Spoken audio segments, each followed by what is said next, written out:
क्या ऐसा तो नहीं है कि गवर्नेंस और राजनीति बहुत अलग स्किल्स हैं? अरविंद केजरीवाल की राजनीति में और नरेंद्र मोदी जी की राजनीति में ये फ़र्क है। अरविंद केजरीवाल को तभी वोट मिलेंगे जब अरविंद केजरीवाल काम करेंगे, और नरेंद्र मोदी काम नहीं भी करेंगे तो उनका जो कैप्टिव बेस वो ऐसे ऐसे काम इजाद कर देगा, वो इन्वेंट कर देगा कि नहीं नहीं नहीं ये मोदी जी ने ये वाले काम किए। जब आप झूठ फैलाते हो, जैसे प्रधानमंत्री जी खुद जो है बड़े बड़े झूठ बोलते हैं, आपको नेपाल आपसे पंगा ले रहा है, भूटान आपसे पंगा ले रहा है, पाकिस्तान आपसे पंगा ले रहा है, चाइना जो है वो रोज आपके घर में घुस के जो है वो गड़बड़ी कर रहा है, हमारे सैनिकों को जो है रोज लोहा लेना पड़ रहा है, और ये कह रहे हैं कि आपका जी विदेशों के अंदर डंका पिट रहा है कि भाई ये देश अगर इतनी ही तरक्की कर रहा है, इतना ही इसका डंका पूरे विदेश में बढ़ जा रहा है, तो हमारे भारत की जो क्रीम है वो इस भारतीय जनता पार्टी के शासन में ही क्यों इतनी स्पीड से जो है दूसरे देशों में जाना लगे। मतलब तो बेसिकली तो आज झूठ का बोलबाला है। तो जिन कॉर्पोरेट हाउसेस की हम बात कर रहे हैं, मुझे ऐसा लगता है कि यदि ये गांधी के ज़माने में होते हैं तो गांधी को गांधी न बनने देते, भगत सिंह के ज़माने में भगत सिंह को भगत सिंह तक न बनने। बड़े बड़े उद्योगपति थे, वो देश के लिए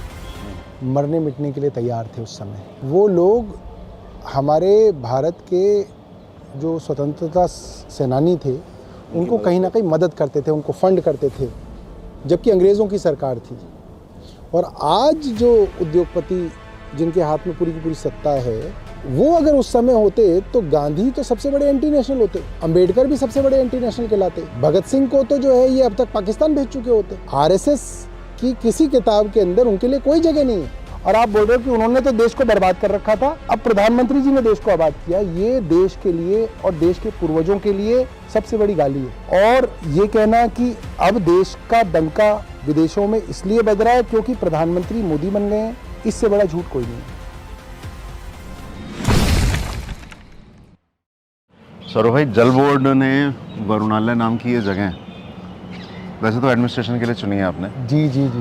पर क्योंकि आपके पास समय नहीं था तो मुझे यहीं पे मौका लेना पड़ा आपसे। नहीं, अच्छी जगह, मैंने भी ये साइट फर्स्ट फ्लोर पे नहीं देखी थी कभी। देखो कितनी सुंदर घास है, कितना ब्यूटीफुल जगह है। पर ऐसा मुनासिब है कि आप कभी मान लीजिए सुबह ऑफिस में आके धूप सेकते हुए फाइलों को ऊपर बुला के ये मैं पहली बार आया यहाँ पे इस फर्स्ट फ्लोर पे, मुझे भी नहीं पता था कि इतनी अच्छी जगह, इतनी सुंदर जगह है। और यहाँ पे बाकायदा मतलब कि आप धूप में काम कर सकते, खाते हुए कुछ तो कर ही सकते हैं।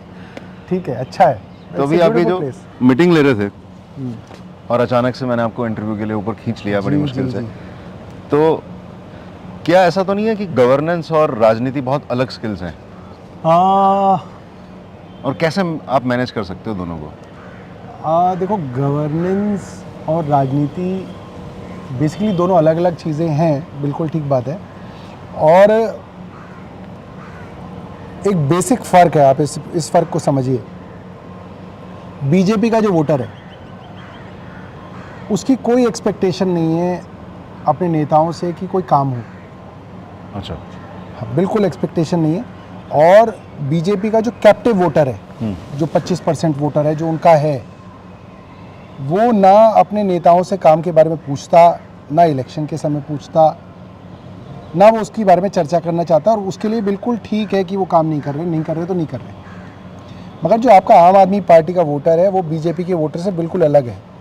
वो आपसे सीवर के बारे में भी पूछता है, वो आपसे पानी के बारे में पूछता है, वो मोहल्ला क्लिनिक में अगर दवाई खत्म हो जाती है तो कोई जनता वाला बाद में बताएगा, पहले आपके वॉलंटियर्स के व्हाट्सएप आने शुरू हो जाएंगे कि जी उस जगह दवाई खत्म हो गई, वहाँ पे टेस्ट होने बंद हो गए, या वहाँ पे कचरा पड़ा हुआ है।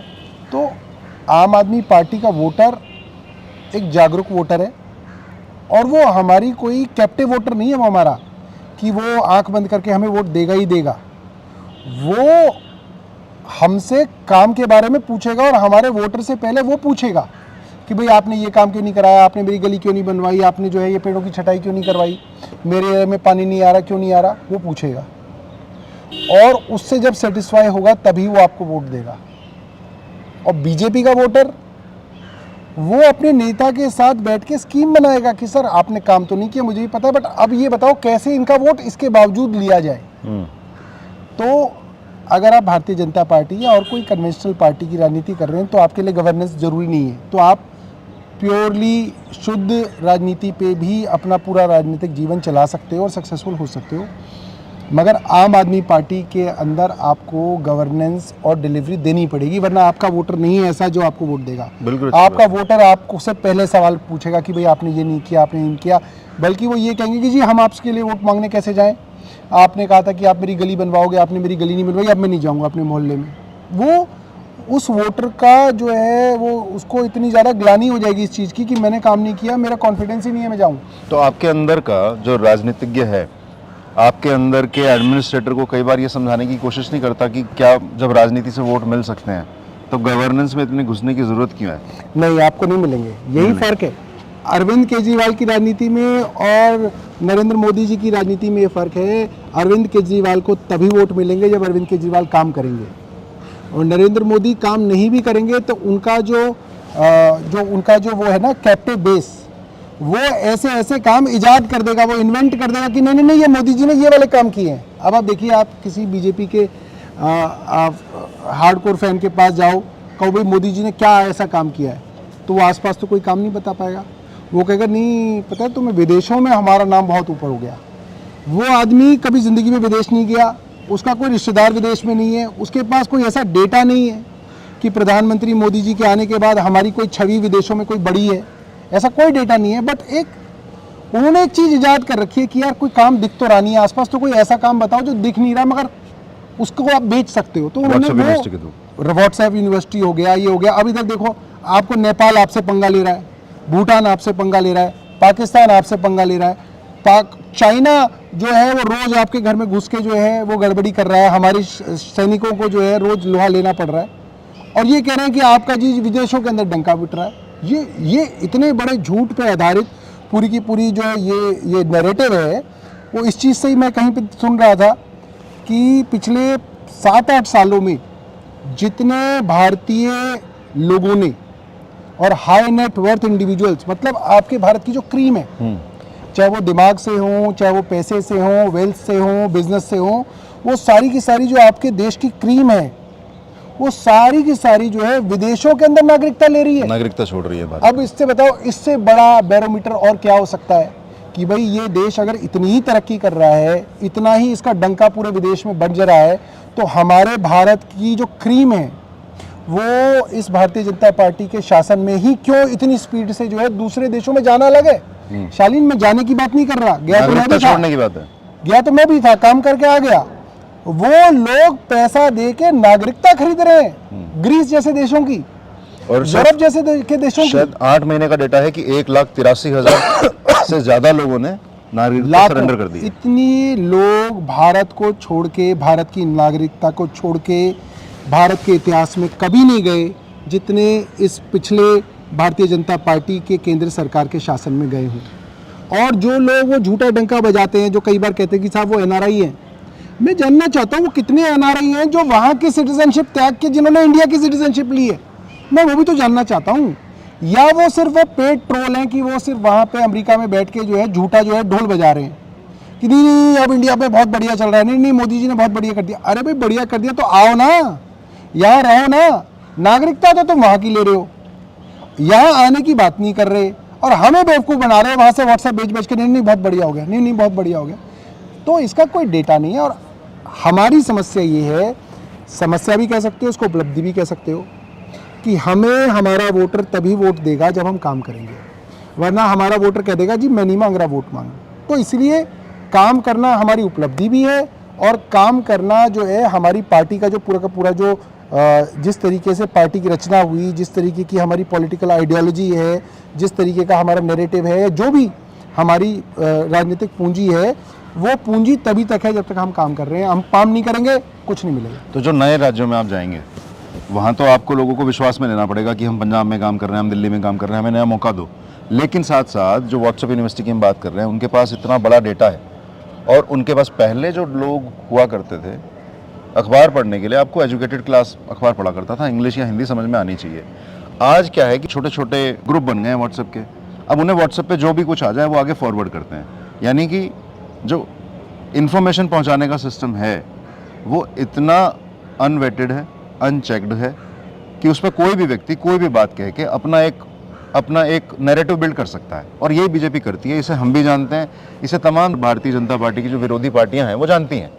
लेकिन इसका सॉल्यूशन क्या है? जैसे आपने कहा कि 1,83,000 लोगों ने 8 महीने में नागरिकता त्याग दी, 10 सालों में लाखों लोगों ने त्याग दी। इस मैसेज को या जो आम आदमी पार्टी काम कर रही है उस मैसेज को हम लोग कैसे पहुंचाएंगे गांव-गांव तक, ये चैलेंज हमारे सामने है कि नहीं? और देखिए, खासतौर से जब बीजेपी के सामने हम खड़े हैं। मुझे पत्रकार का नाम याद नहीं आ रहा, मगर मैंने कहीं पे बड़ा अच्छा पढ़ा और बड़ा अच्छा उन्होंने इस व्हाट्सएप के खेल को समझाया। उन्होंने बोला कि सच और झूठ का उन्होंने एग्जाम्पल दिया। उन्होंने बोला कि आज के समय में सोशल मीडिया, व्हाट्सएप, फेसबुक और अन्य माध्यमों से झूठ तो उड़ता हुआ पहुंच जाता है। सच बात है। लाखों करोड़ों लोगों के पास झूठ जो है फ्लाइट से पहुंचता है, उड़ता हुआ, और सच कहीं लंगड़ाता हुआ उसके पीछे आ रहा होता है 2-3 दिन बाद।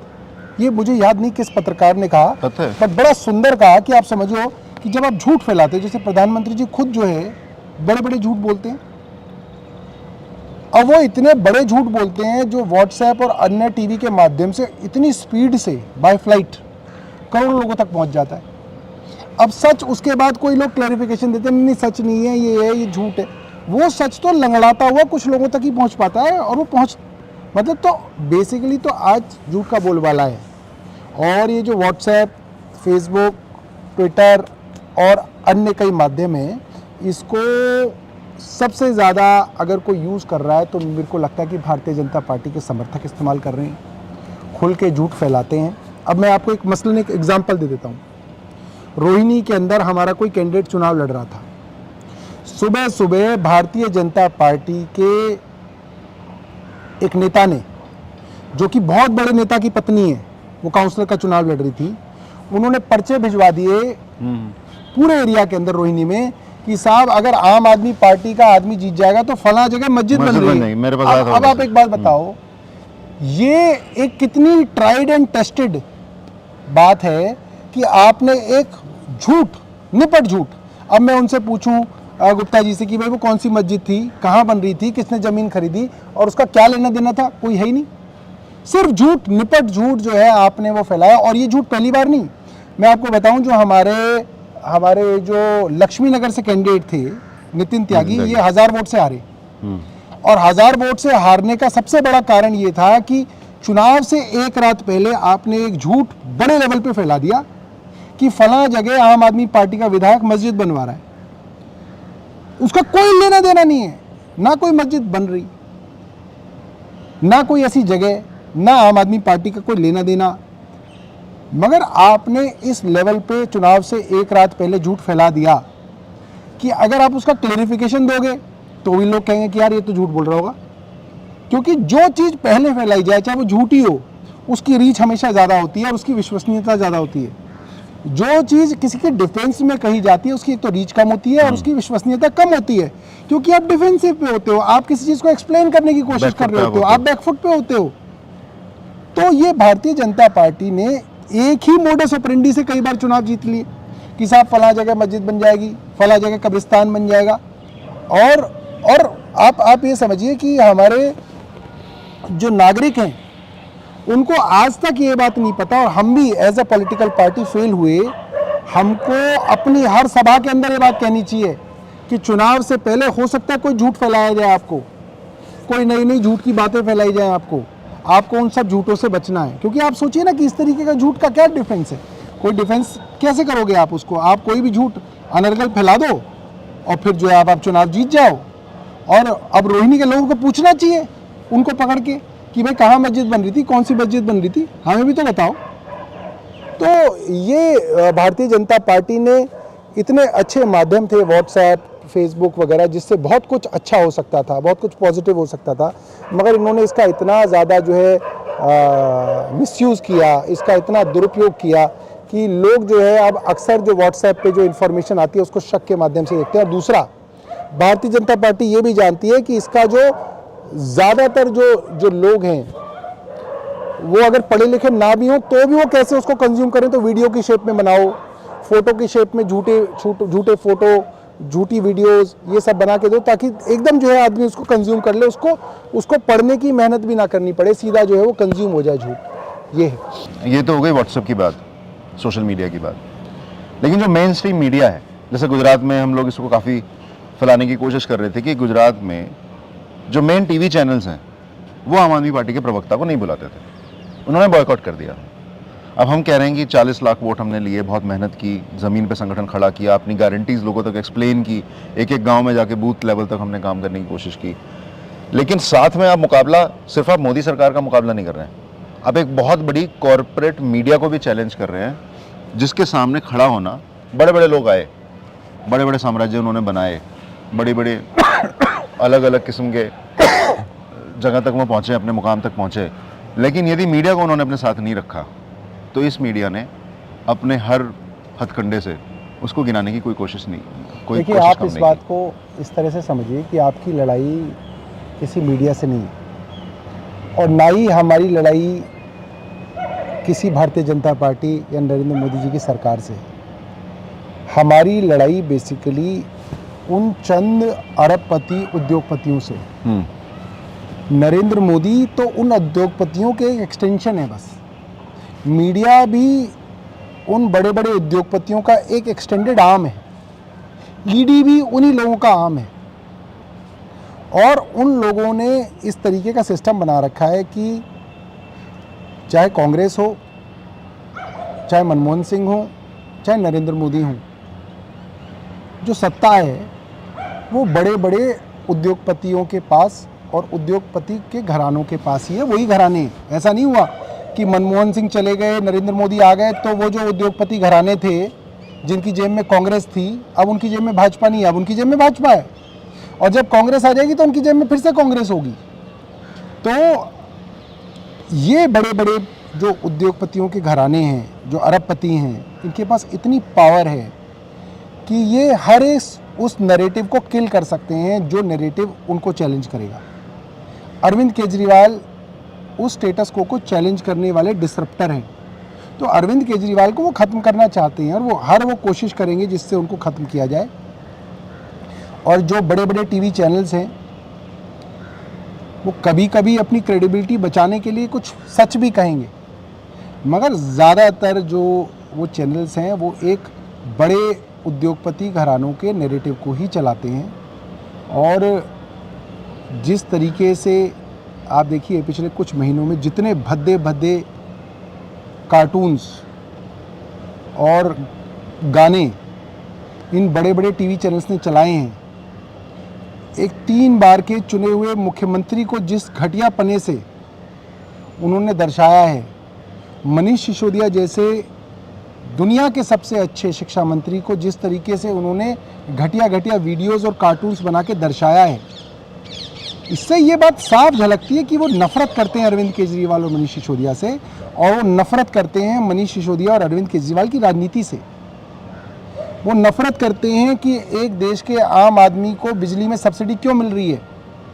वो इस बात से चिढ़ते हैं कि गरीब का आदमी क्यों जो है अच्छे स्कूलों में पढ़ के आज इंजीनियर और डॉक्टर बन गया। उनको बहुत नफरत है इस चीज़ से। वो इस चीज़ को ख़त्म करना चाहते हैं और वो कोशिश करेंगे, मगर उनकी लाखों कोशिशों के बावजूद भी शालीन, आप दिल्ली के अंदर सरकार में हो, आपने पंजाब में सरकार बनाई और अच्छी खासी पंजाब में सरकार चल रही है।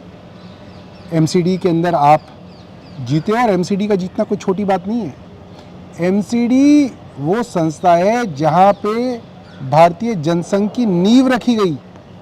सबसे पहले भारतीय जनता पार्टी की अगर शुरुआत हुई, पॉलिटिकल शुरुआत, और इनके जो पेरेंट ऑर्गेनाइजेशन है जनसंघ की जो पॉलिटिकल शुरुआत हुई वो दिल्ली से ही हुई। दिल्ली में जब म्युनिसिपल काउंसिल हुआ करती थी, मेट्रोपॉलिटन काउंसिल कहा करते थे, तो इनके जो बड़े बड़े जनक हैं, चाहे वो विजय कुमार मल्होत्रा हों, चाहे लाल कृष्ण आडवाणी हों, चाहे मुरली मनोहर जोशी हों, इन सब लोगों की शुरुआत दिल्ली के मेट्रोपॉलिटन काउंसिल से हुई है।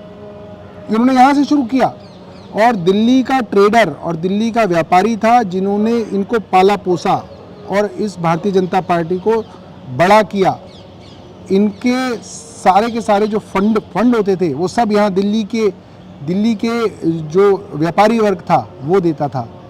और उस व्यापारी वर्ग ने शीला दीक्षित के ज़माने में भी एमसीडी के अंदर भारतीय जनता पार्टी को बचाए रखा, पनपाए रखा। और ये बहुत बड़ा मैसेज है कि आज दिल्ली का व्यापारी वर्ग जिसने इनको 50 साल से पाला पोसा है, उन्होंने आज इनको त्याग दिया, क्योंकि इन्होंने व्यापारियों की पीठ पे खंजर घोंपा, इन्होंने व्यापारी को सड़क पे ले आए, चाहे ई कॉमर्स के माध्यम से इन्होंने व्यापारी बर्बाद कर दिए, चाहे लोगों की दुकानें सील करके इन्होंने व्यापार बर्बाद कर दिया, चाहे जीएसटी को गलत तरीके से ला के इन्होंने सारा व्यापार ख़त्म कर दिया, चाहे नोटबंदी ला के इन्होंने सारा का सारा जो एमएसएमई सेक्टर है, जो हमारे लघु उद्योग हैं, उनको बर्बाद कर दिया। तो इन्होंने जिस तरीके से व्यापारी को, छोटे व्यापारी को बर्बाद किया, उसका बदला है जो दिल्ली के अंदर म्युनिसिपल कॉरपोरेशन के अंदर आज भारतीय जनता पार्टी की हार हुई है, ये उस व्यापारी का बदला है। तो जिन कॉर्पोरेट हाउसेस की हम बात कर रहे हैं, मुझे ऐसा लगता है कि यदि ये गांधी के ज़माने में होते हैं तो गांधी को गांधी ना बनने देते, भगत सिंह के ज़माने में भगत सिंह को भगत सिंह तक ना पहुंचने देते। उस समय के कॉर्पोरेट हाउसेज में और इस समय के कॉर्पोरेट हाउसेज में काफ़ी फ़र्क है। आप समझिए, उस समय गांधी जी बिरला हाउस में रहा करते थे। तो जो बड़े बड़े उद्योगपति थे वो देश के लिए मरने मिटने के लिए तैयार थे उस समय। और उस समय जो समय था वो ये था कि वो लोग हमारे भारत के जो स्वतंत्रता सेनानी थे उनको कहीं ना कहीं मदद करते थे, उनको फंड करते थे, जबकि अंग्रेज़ों की सरकार थी। और आज जो उद्योगपति जिनके हाथ में पूरी की पूरी सत्ता है, वो अगर उस समय होते तो गांधी तो सबसे बड़े एंटी नेशनल होते, अंबेडकर भी सबसे बड़े एंटी नेशनल कहलाते, भगत सिंह को तो जो है ये अब तक पाकिस्तान भेज चुके होते। मतलब जिस तरीके के आइडियाज़ भगत सिंह, अंबेडकर साहब के और गांधी जी के थे, आरएसएस की किसी किताब के अंदर उनके लिए कोई जगह नहीं है। भगत सिंह तो, क्योंकि भगत सिंह तो मतलब कि घोषित नास्तिक थे। आप ये सोच सकते हैं कि एक नास्तिक को national hero Bharatiya Janata party मान लेगी?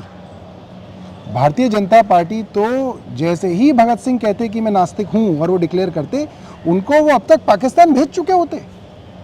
और जिस तरह से अंबेडकर ने हिंदू समाज के अंदर जो कुरीतियां थी उनके खिलाफ आवाज़ उठाई, जिस तरह से मनुस्मृति के खिलाफ उन्होंने बातें कही, या आप राजा राम मोहन रॉय की बात करें या जो भी उस वक्त के रिफॉर्मर्स थे उस सब की बात करें, भारतीय जनता पार्टी के इकोसिस्टम में उनके लिए कोई जगह ही नहीं है।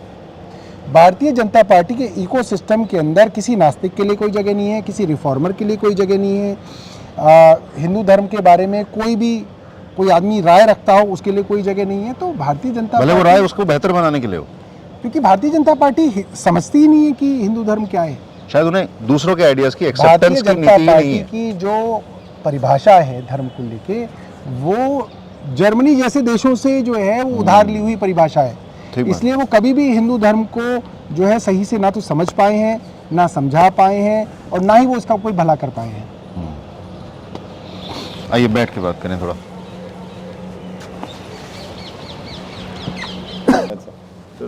देखो कितनी शानदार जगह है यार, इतनी सुंदर प्रॉपर्टी दिल्ली जल बोर्ड की है, सोचो। नहीं, बढ़िया जगह भी बढ़िया, पीसफुल और ब्यूटीफुल प्लेस, काम करने का मन करे ऐसी जगह।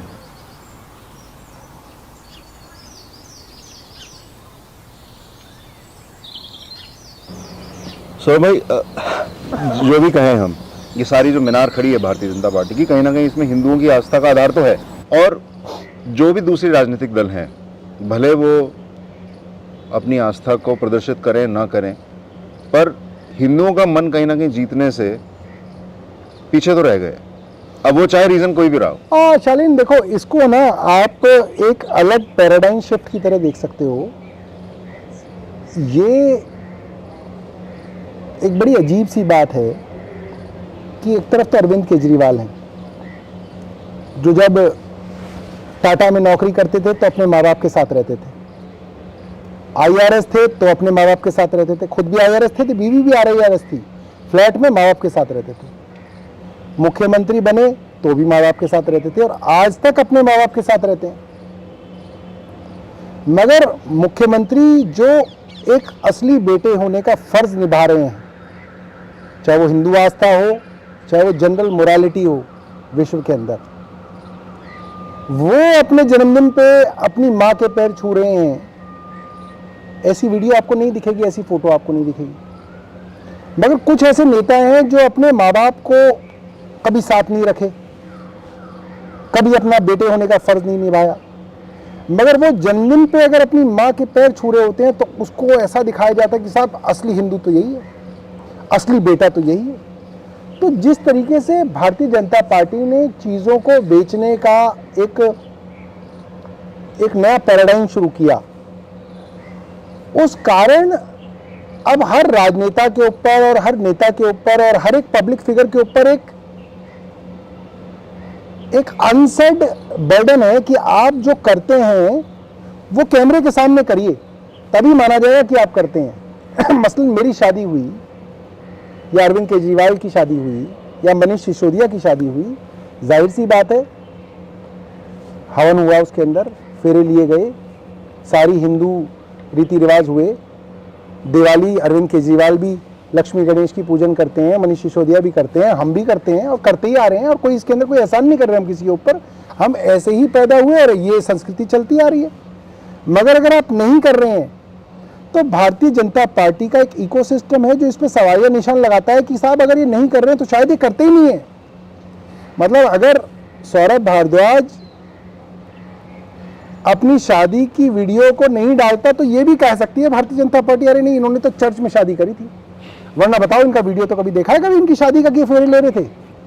ये भारतीय जनता पार्टी का इकोसिस्टम है, और उस इकोसिस्टम की वजह से अब आपको कई बार अरविंद केजरीवाल मंदिर जाते हुए दिखते हैं। ऐसा नहीं कि अरविंद केजरीवाल इससे पहले मंदिर नहीं जाते थे, नहीं, मगर अब अरविंद केजरीवाल अगर मंदिर जाते हैं तो वो एक वीडियो अपॉर्चुनिटी बन गई बहुत सारे पत्रकारों के लिए, मीडिया के लिए, कि नहीं ये वीडियो में होना चाहिए।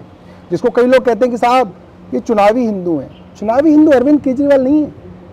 चुनावी हिंदू वो नेता हैं जो चुनाव की वजह से अपनी माँ के पैर छूते हैं, जो चुनाव की वजह से जो है मंदिर में जाके पूजा करते हुए अपने साथ कैमरामैन को ले जाते हैं और जो अपने साथ पत्रकारों को ले जाते हैं और वो उसको बेचते हैं। और उन्होंने लाखों करोड़ों हिंदुओं के ऊपर एक सवालिया निशान लगा दिया। आप सोचिए, करोड़ों हिंदू हैं जिनकी आस्था हो सकता है इनके लोगों से बहुत ज़्यादा अच्छी आस्था हो, मगर इन्होंने उन सब करोड़ों हिंदुओं के ऊपर सवालिया निशान लगा दिया कि साहब अगर आपने वीडियो पे नहीं किया तो नहीं किया। तो ये भारतीय जनता पार्टी ने एक नया पैराडाइम लाए हैं, एक नया इकोसिस्टम लाए हैं जिसके अंदर जो अगर आप कर रहे हो, अगर आप कैमरे पे नहीं कर रहे हो तो आप नहीं कर रहे हो। तो इससे हिंदू धर्म का नुकसान हुआ है, इससे करोड़ों हिंदुओं की आस्था के ऊपर भारतीय जनता पार्टी ने सवाल खड़े किए। और भारतीय जनता पार्टी एक ऐसी पॉलिटिकल पार्टी है, देखिए हर धर्म गुरु और हर धर्म के शुरू करने वाले जो लोग हुआ करते थे उनका मंशा हमेशा ये रहती थी कि हम अपने धर्म को ज़्यादा से ज़्यादा लोगों में फैलाएं, ज़्यादा से ज़्यादा लोग ये कहें कि हम इस धर्म को मानते हैं। और भारतीय जनता पार्टी एक ऐसी पार्टी है वो ज़्यादा से ज़्यादा लोगों को ये कोशिश करती है कि इनको किसी तरह से ये टैग कर दिया जाए कि ये हिंदू नहीं है, ये हिंदू नहीं है, ये भी हिंदू नहीं है, ये भी हिंदू नहीं है। मतलब 130 करोड़ के देश में जहाँ 100 करोड़ हिंदू हैं और उसके अंदर से शायद 25 करोड़ लोग भारतीय जनता पार्टी को वोट डालते हैं, भारतीय जनता पार्टी का मानना है कि मात्र 25 करोड़ हिंदू हैं क्योंकि वो भारतीय जनता पार्टी को वोट देते हैं, और जो वो 70 करोड़ हिंदू हैं उनको ये हिंदू मानने से ही इनकार करते हैं और ये उनको हिंदू ना करके किसी और धर्म के साथ जोड़ने की कोशिश करते हैं। तो ये तो धर्म के सबसे बड़े दुश्मन है जो अपने ही हिंदू भाई बहनों को जो है अपने ही धर्म से जो है अलग करने की कोशिश में लगातार लगे हुए और लगातार एजेंडा चलाते हैं। लेकिन जो लोग प्रोग्रेसिव राजनीति में बिलीव करते हैं और जिनको काम करके राजनीति बदलने की जिद है, उनको तो बेपरवाही होनी चाहिए कि यार ये जो करें, हमारे को क्यों स्ट्रेस लेना चाहिए? बेपरवाही इसलिए नहीं होनी चाहिए क्योंकि हमारे पे क्यों है? बर्डन ऑफ प्रूफ नहीं है। बात ये है जो पॉलिटिक्स है वो परसेप्शन पे चलती है। आप ये सोचिए, मैं जाति से ब्राह्मण और मेरे खिलाफ चुनाव लड़ने वाला जिसको हिंदू धर्म का ABC भी नहीं पता, वो भी चुनाव से पहले अगर मुझे वो ये दिखाने लगे कि भाई ये हिंदू नहीं है, तो इसका क्या ऑप्शन है? मैंने जैसे आपको मस्जिद वाली बात बताई, ये भी तो हो सकता है कि अगले चुनाव में ये मेरे नाम से कह दो कि भाई सौरभ भारद्वाज मस्जिद बनवा रहा है। बिल्कुल कह सकते हैं। तो ये जो जिस तरीके से जो पूरी की पूरी परसेप्शन की राजनीति है, उस परसेप्शन की राजनीति के अंदर ये ज़रूरी है कि आप अपने क्रेडेंशियल्स कभी कभी टीवी पे, कभी कभी कैमरा पे दिखाते रहें, ताकि जो है इनकी जो झूठ की राजनीति है उसको आप पहले ही प्रिएम्प्ट कर दें।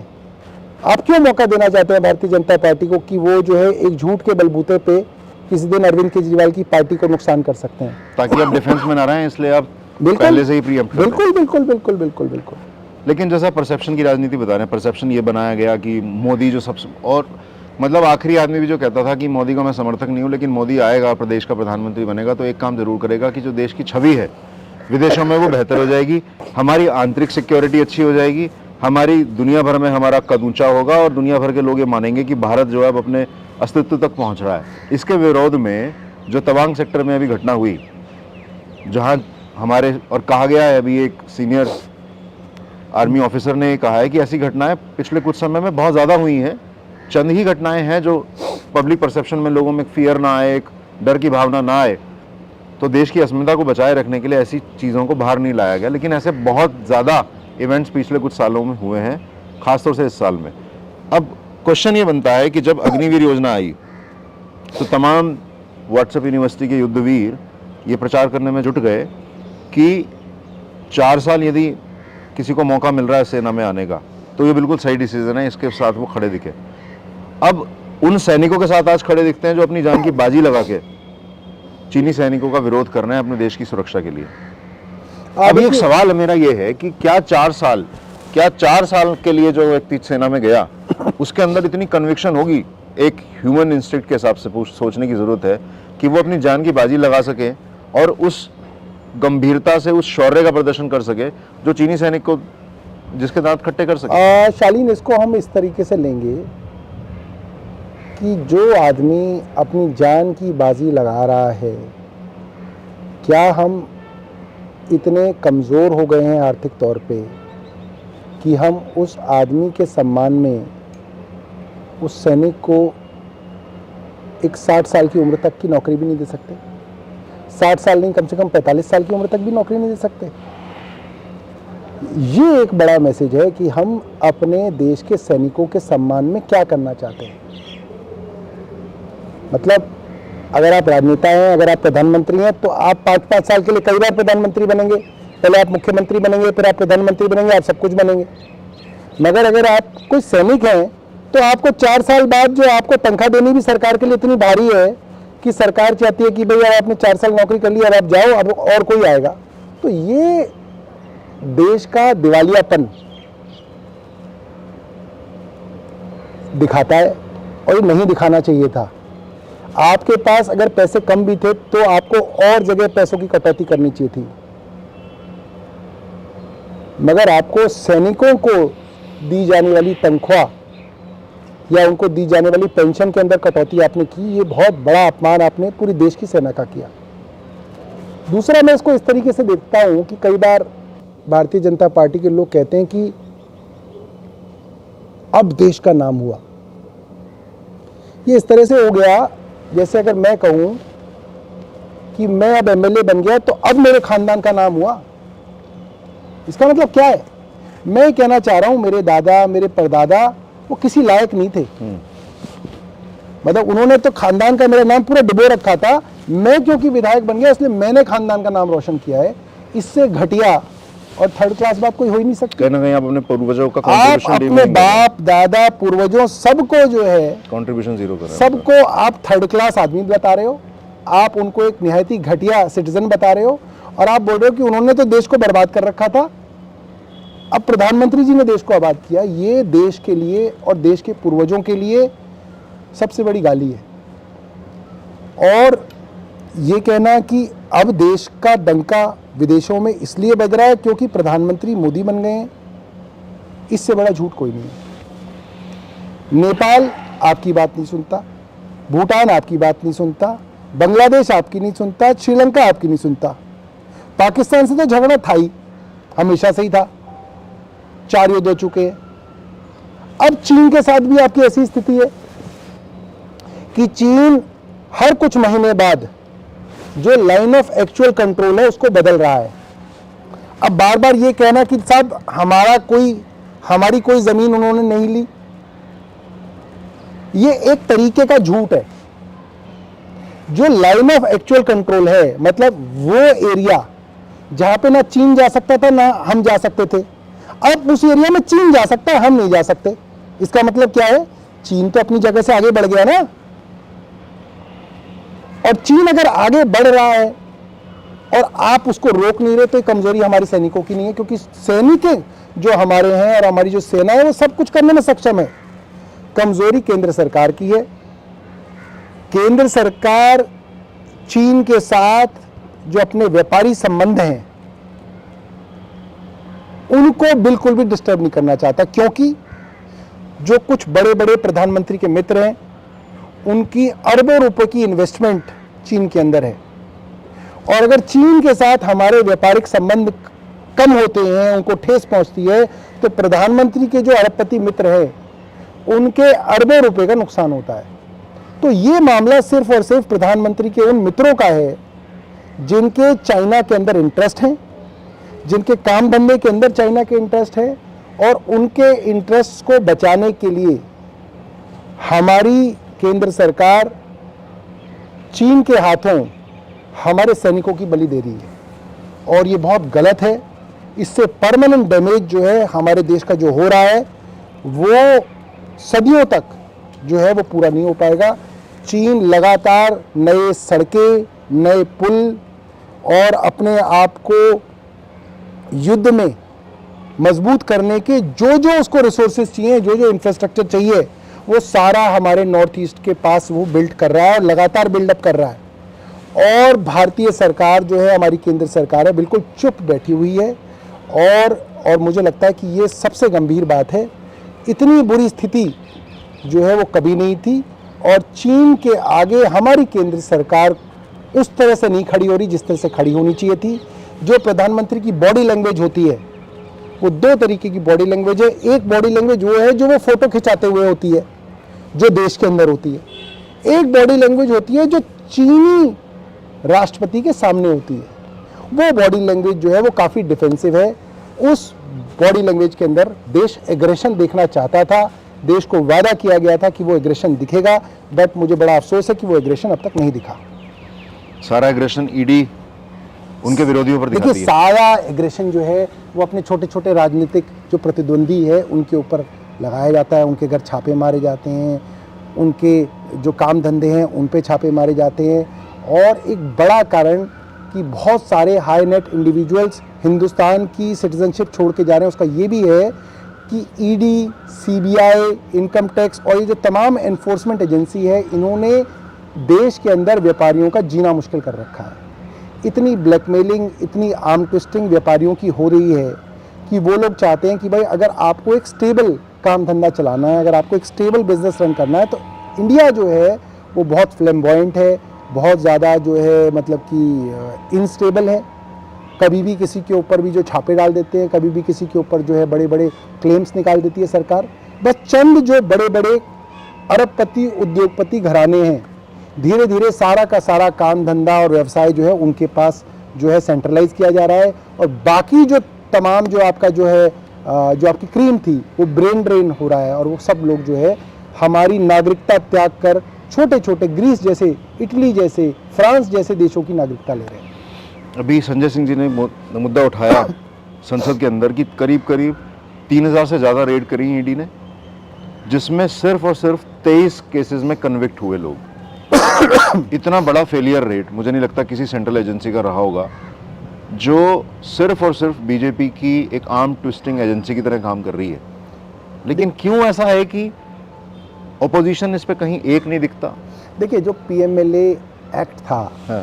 Prevention of money laundering act था, वो एक्ट एक बड़ा सख्त एक्ट बनाया गया, और वो एक्ट इसलिए बनाया गया कि जो मनी लॉन्ड्रिंग है, इससे जो पैसा आता है वो देश विरोधी गतिविधियों में, terrorism and war against the nation, waging Wars against the country जैसे बड़े जो है जो संगीन अपराध हैं, उसके अंदर ये पैसा इस्तेमाल हो रहा है। इसके लिए एक इतना सख्त कानून बनाया गया कि जो टेररिस्ट एक्टिविटीज़ के अंदर जो पैसा आ रहा है, या जो ड्रग्स की स्मगलिंग के अंदर जो पैसा आ रहा है, ये इतना ज़्यादा ये मान लीजिए इतना सिंफुल मनी है और इतने शातिर अपराधी हैं कि इनको पकड़ने के लिए नए कानून की ज़रूरत थी कि इनको पकड़ा जाए पहले, और बाद में इनके ऊपर साबित किया जाए, क्योंकि बड़े बड़े टेररिस्ट लोग हैं। अगर आप इनको साबित करेंगे पहले तो ये तो भाग जाएंगे आपकी गिरफ्त से।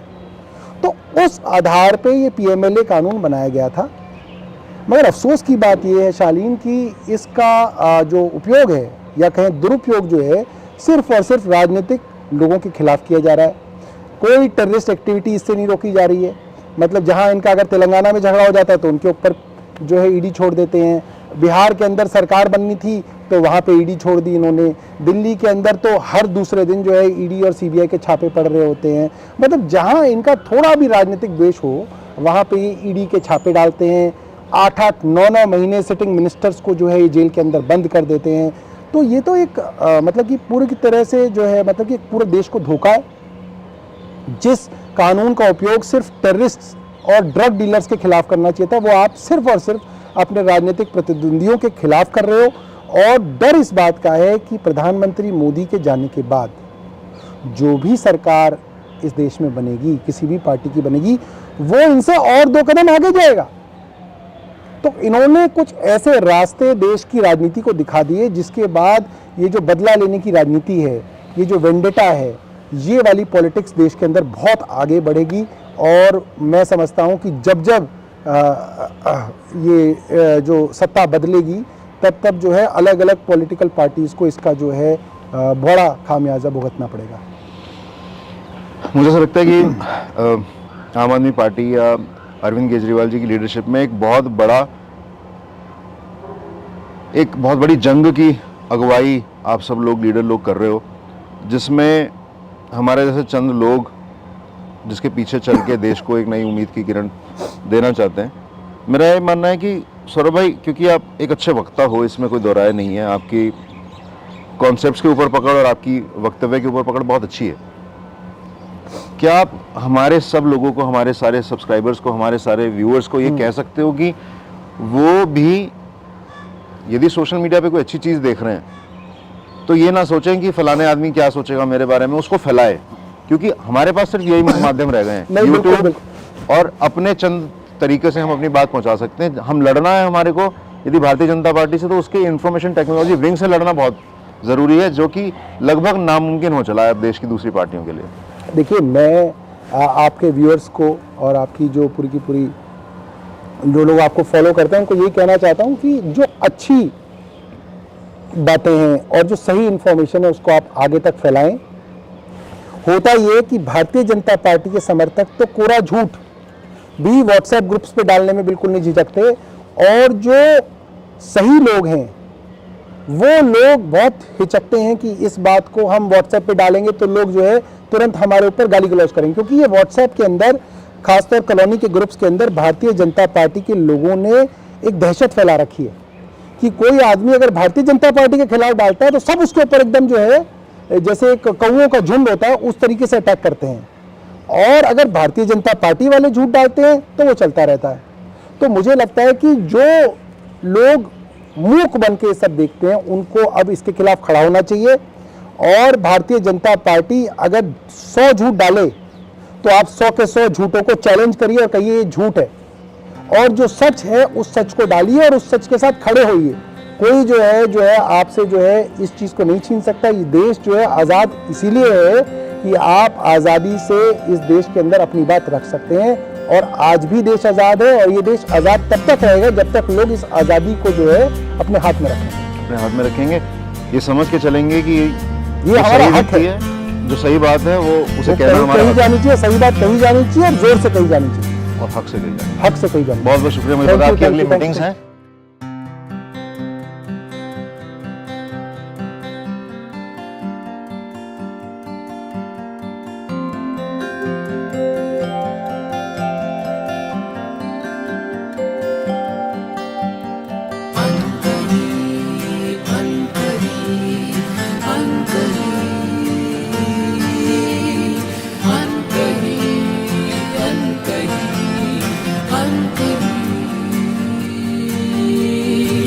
अनकही कहानी है एक सूरज के उजियार की, जो गर्दिश में भी रोशन हो उस एक अचल सितारे की, जो हर एक दिल में पलते थे वो दबे दबे अरमा कहीं, उनकी मुरझाई सूरत को इन हाथों ने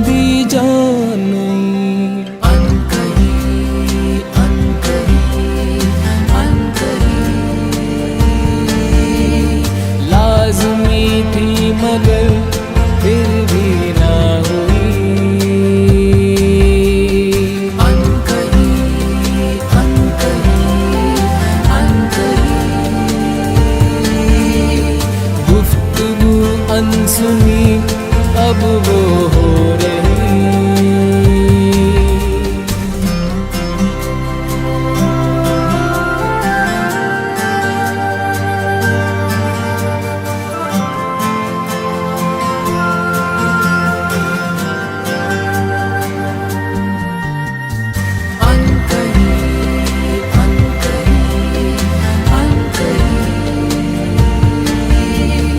लाज़मी थी मगर फिर भी ना हुई।